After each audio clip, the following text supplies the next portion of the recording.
Welcome back دوستوں، دوبارہ سے رمضان بہت بہت مبارک ہو۔ اور کہانی وہی سے شروع کرتے ہیں جہاں خلیل نے پلان کیا ہوتا ہے کہ فریہ کے بوائے فرینڈ کو بلا کے اسی کے سامنے ہی قتل کر دوں گا اور اس کے سامنے ہی شادی مناؤں گا۔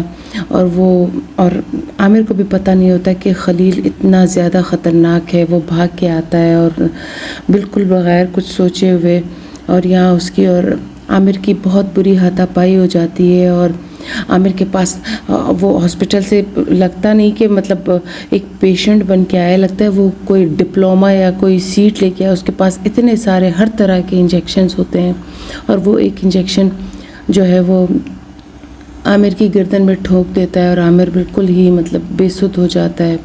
رسیاں کھولنے کی کوشش کرتا ہے لیکن اس کی ہمت ختم ہو جاتی ہے۔ رضا صاحب کی طبیعت دن بدن خراب ہوتی جا رہی ہوتی ہے، اور وہ تب تک وہ آرام ہی نہیں کر رہے ہوتے، اور پہلے سے وہ ان کی طبیعت اتنی خراب ہوتی ہے۔ محمد ان کو بار بار کہتا ہے کہ پاپا آپ آرام کرو، آپ سو جاؤ، لیکن اسے کہاں نیند آئے گی جب اس کی جوان بیٹی گھر پہ نہیں ہوتی۔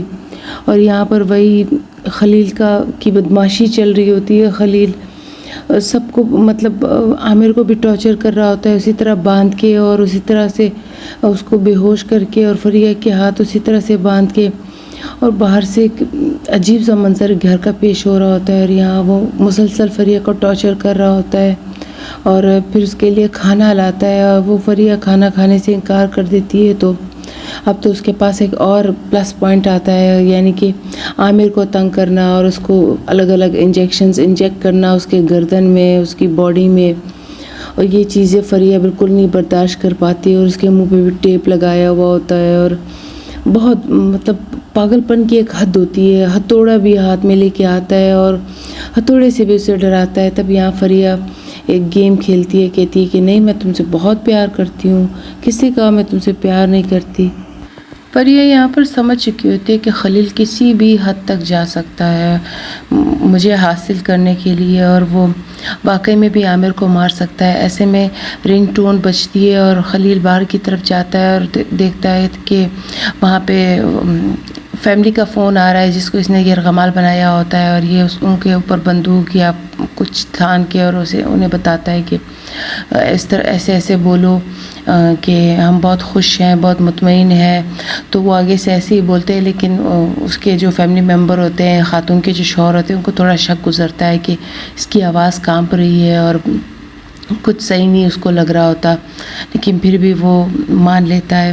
اور یہاں پر صنم اور جو جانسو ہوتی ہے وہ ڈسکس کر رہی ہوتی ہے کہ عامر بھی نظر نہیں آ رہا، فریہ بھی نظر نہیں آ رہی، لیونت بھی جو ہوتا ہے وہ رضا صاحب کے گھر میں ہوتا ہے جب یہ دونوں یہاں پر آتی ہے، اور حیران ہوتی ہے صنم کہ لیونت کو اتنی پریشانی ہو رہی ہے۔ اور یہاں پہ سحر بھی ایسی ہوتی ہے کہ اتنے اچھے ٹیچر تو آج تک ہم نے نہیں دیکھے تھے جنہیں اسٹوڈنٹس کا اتنا خیال ہو۔ منال صاحب یہاں پہ بلڈنگ میں آتے ہیں کیونکہ کئی دنوں سے اس نے بھی عامر کو نہیں دیکھا ہوتا، لیکن صنم کے پوچھنے پہ وہ کہتے ہیں کہ وہ مرضی کا مالک ہے، شاید استنبول سے باہر چلا گیا ہو، بڑا ہے، انجوائے کرنے کے لیے گیا ہوگا۔ لیکن یہاں پہ جانسو بہت پریشان ہوتی، کہتی ہے میں جا کے کالج میں دیکھوں گی کہ شاید وہ کالج میں ہوں گے۔ بہت زیادہ پریشان ہوتی ہے۔ ایسے باہر لارا نکلتی ہے، لارا اسے پوچھتی ہے کہ تم کیوں اتنا پریشان ہو رہی ہو؟ تو وہ بتاتی ہے کہ فریہ بھی غائب ہے اور عامر بھی غائب ہے، اور اس کو تو اس بات کی زیادہ ٹینشن ہوتی ہے کہ فریہ اور عامر کیوں ایک ساتھ غائب ہے۔ اور یہاں پر سحر بہت اوٹ پٹانگ اور غلط قسم کی باتیں کر رہی ہوتی ہے، جس پہ محمد کو بہت غصہ آتا ہے، اور اس پہ بالکل ہاتھ اٹھانے کی کوشش کرتا ہے، جس میں ختیجہ خاتون آتی ہے جو رضا صاحب کی بہن ہوتی ہے، اور وہ اسے روکتی ہے۔ کلثوم یہاں پر الگ سے پریشان ہوتی ہے کیونکہ اس کی دوست بھی غائب ہو چکی ہوتی ہے، اور وہ نیو ایئر کی نائٹ کو جو اس کے ساتھ ہوا ہوتا ہے وہ بھی وہ نہیں بھول پا رہی ہوتی ہے، بہت پریشان، اور کسی کے ساتھ ڈسکس بھی نہیں کر سکتی۔ دوسری طرف خلیل کے وہی پاگل پن والے ڈرامے چل رہے ہوتے ہیں۔ اب چھری کی باری ہوتی ہے کیونکہ فریہ کی طبیعت خراب ہوتی ہے اور وہ سیب کھانے سے انکار کر دیتی ہے، اور پھر فریہ مان جاتی ہے ڈر کے مارے۔ اور یہاں پہ جانسو کالج میں گھوم رہی ہوتی ہے، اور پھر ہانڈے سے پوچھتی ہے کہ تم پلیز کسی طرح معلوم کرو عامر کہاں ہے. وہ قرائے کو فون کرتی ہے اور قرائے فون اٹینڈ نہیں کرتا. اس کا دل بھی کالا ہو چکا ہوتا ہے ہانڈے سے، کیونکہ ہانڈے کسی کی نہیں ہوتی اس وجہ سے. اور یہاں پہ فون جہاں گرا ہوا ہوتا ہے اس کی آواز نہیں آ رہی ہوتی، لیکن وہ اس کی بیل کنٹینیوسلی بج رہی ہوتی ہے. اور عامر یہ بات فریہ سے ڈسکس کرتا ہے کہ کسی طرح میں فون تک پہنچ جاؤں گا اور ہم یہاں سے نکل جائیں گے. صنم اور نوبہار یہاں پر چائے پی رہی ہوتی ہے اور ڈسکشن کر رہی ہوتی ہے بلڈنگ کے بارے میں اور وہاں کے فریہ اور عامر کے غائب ہونے کے بارے میں. اور یہاں پر لیونت آتے ہیں اور لیونت فون پہ کسی سے بات کر رہے ہوتے ہیں اور صنم بہت حیران ہوتی ہے کہ لیونت تو بالکل بھی فون یوز نہیں کرتے تھے، اسے فون یوز کرنا پسند ہی نہیں تھا اور یہ چیز اسے بہت ڈسٹرب کرتی ہے. اور یہ بات بلند آبزرو کرتا ہے جو لیونت کا چھوٹا بھائی ہوتا ہے. اور اس ڈسٹربنس میں صنم اپنے گھر جاتی ہے اور چابیاں بھول جاتی ہے. اور ایسے میں بلند اس کے پیچھے آتا ہے اور چابیاں لے آتا ہے کہ تم اپنی چابیاں بھول گئی ہو. اور وہ دروازہ بھی نہیں کھول پاتی تو بلند دروازہ کھولنے میں اس کی مدد کرتا ہے. قرائے عامر کے گھر آتا ہے اور دروازہ ناک کرتا ہے اس کا، لیکن وہاں سے کوئی رسپانس نہیں آتا. پھر قرائے انال صاحب کو فون کرتا ہے کہ مطلب عامر کے بارے میں اگر آپ کو کچھ خبر ہو تو آپ پلیز مجھے بتا دیجئے. تو وہ قرائے کو بھی اسی طرح سے مطمئن کر دیتا ہے کہ عامر اب اڈلٹ ہے، بڑا ہے، اب میں اسے کچھ نہیں کہہ سکتا، کیونکہ وہ تو اپنی رنگرلیوں میں اس کو صنم میڈم مل چکی ہوتی ہے، یہی اس کے لیے کافی ہوتا ہے.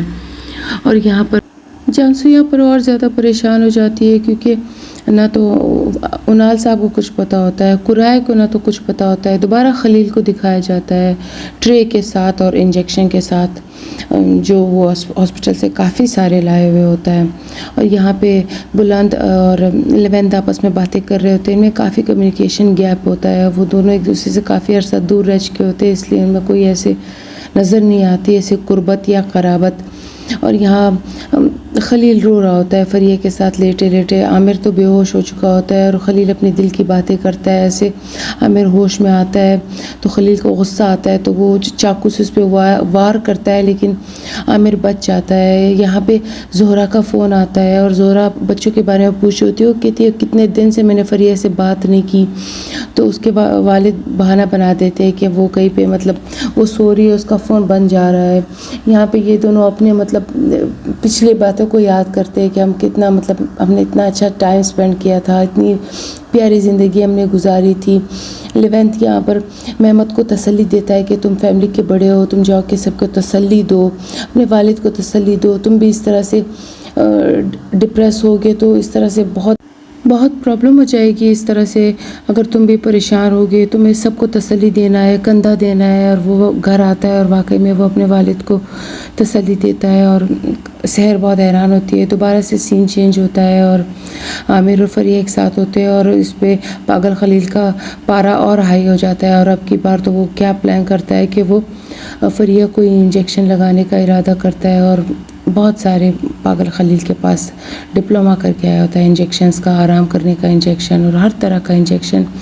یہاں پہ جانسو جو عامر کے کمرے کے باہر سو رہی ہوتی ہے انتظار کرتے کرتے، فریہ کے والد جب اس سے پوچھتی ہے تو اس کو غصہ آتا ہے. اور یہاں لیونت سر الگ سے بہت پریشان ہوتے ہیں کہ اور پھر ہانڈے سے پوچھتے کہ تمہیں اپنے عامر کے بارے میں نہیں پتہ، عامر بھی غائب ہے کتنے دنوں سے. ختیجہ بیگم یہاں پر گلفتہ خاتون کے ساتھ بیٹھی ہوتی ہے. گلفتہ خاتون بہت عرصے بعد آئی ہوئی ہوتی ہے اور سحر یہاں پہ اسے کچھ شک ہونے لگتا ہے کہ یہ فریہ کی پریشانی کے علاوہ بھی کلثوم کو کوئی پریشانی ہے. وہ اس کو ٹٹولنے لگتی ہے. یہاں پہ دوبارہ سے انال سر سے لیونت سر بات کرتے ہیں لیکن وہ سیریس نہیں لیتا. اور یہاں ان پہ کیا گزر رہی ہوتی ہے، اس کی عامر کی آنکھیں بند کر چکا ہوتا ہے اور اسے یہاں پر وہ سرپرائز دیتا ہے خلیل کے دیکھو میں دلہن بنا کے لایا ہوں. لیکن ایسے میں دروازہ ناک ہوتا ہے اور یہ پسٹل اٹھا کے دروازہ کھولتا ہے اور اس بیچارے کو مار دیتا ہے جو فیملی ممبر ہوتا ہے اس گھر کا. اور یہ چیز تو فریہ کو بالکل ہی شاکڈ اور ختم کر دیتی ہے. یہ چیز بالکل شاک کر دیتی ہے. انجیکشن سے بھی زیادہ برا اثر ہوتا ہے اس پہ. اور عامر بار بار اسے ہوش میں لانے کی کوشش کرتا ہے کہ فریہ میری بات سنو میری بات، لیکن وہ بالکل ختم ہو چکی ہوتی ہے. یہاں یہ لوگ سیلیبریشن کر رہے ہوتے ہیں، فریہ کے ہاتھ کھول دیے جاتے ہیں فریہ سے سائن کروانے کے لیے. لیکن فریہ کہتی ہے کہ دیکھو شادی صرف میری اور تمہاری تو ہو رہی ہے، لیکن اس کے لیے جو گواہان ہیں ان کے بھی ہاتھ بند ہے، تو تم ان کے ہاتھ کھول دو تو وہ بھی سائن کریں گے۔ تب تک عامر اپنے جوتے بھی کھول چکا ہوتا ہے کسی نہ کسی طرح سے۔ خلیل پاگل جیسے ہی اس کے ہاتھ کھولتا ہے تو وہ اس کے اوپر حملہ کر دیتا ہے، اور حملے میں جو ہے وہ فریہ کو بھی چوٹ لگ جاتی ہے، وہ بری طرح بے ہوش ہو جاتی ہے، اور ان دونوں کی لڑائی جاری ہوتی ہے، بری طرح ایک دوسرے سے لڑ رہے ہوتے ہیں۔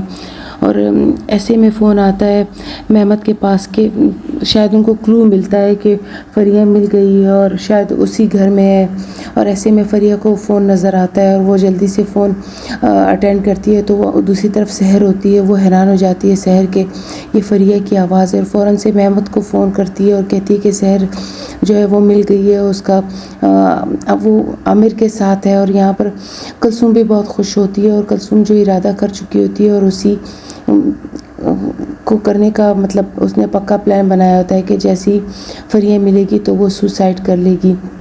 یہاں پر سائیکو خلیل کو پسٹل ملتا ہے اور وہ عامر کے اوپر تان دیتا ہے۔ جیسے وہ عامر کے اوپر تانتا ہے تو یہاں پر فریہ بھی اپنے اوپر چاقو اپنے گلے کے اوپر رکھ دیتی ہے کہ اگر تم نے عامر کو مارا تو میں خود کو کاٹ کے رکھ دوں گی، اور خلیل پریشان ہو جاتا ہے کہ یہ کیا۔ دوسری طرف قرائے دوبارہ عامر کے گھر کی طرف جاتا ہے کہ شاید عامر کے بارے میں کچھ پتہ چل جائے، تو یہاں جب وہ آتا ہے تو اس کے اوسان خطا ہو جاتے ہیں۔ کلثوم یہاں پہ پنکھے سے لٹک رہی ہوتی ہے، اور یہ سین دیکھ کے تو بالکل ہی قرائے کے ہوش اڑ جاتے ہیں کہ یہ مطلب کیا کر رہی ہے یہ لڑکی، اپنے آپ کو کتنی بڑی سزا دے رہی ہے۔ اور یہاں پر ایک طرف فریہ چاقو لیے گلے پہ، اور دوسری طرف خلیل بندوق تانے، اور ایسے میں سائرنس کی آواز بجتی ہے، اور عامر اس بات کا فائدہ اٹھاتا ہے اور فریہ کو پکڑ کے لے آتا ہے اور خلیل کو مار کے مطلب دھکا دے کے، اور یہاں سب اپنی بیٹی رضا صاحب وغیرہ اپنی بیٹی کو دیکھتے ہیں اور سب پریشان ہو جاتے ہیں کہ کون سی صورتحال ہے، اور پیچھے سے خلیل آتا ہے اور فائر کر دیتا ہے عامر کے اوپر، اور سب یہ سین دیکھ رہے ہوتے ہیں، اور ایک دم سے عامر بیٹھ جاتا ہے۔ اور یہاں پہ دوستو ڈرامہ ختم ہوتا ہے۔ دیکھتے ہیں کہ نیکسٹ ایپیسوڈ میں کیا ہوتا ہے اور کیا آگے ہمیں دیکھنے کو ملے گا۔ Thank you.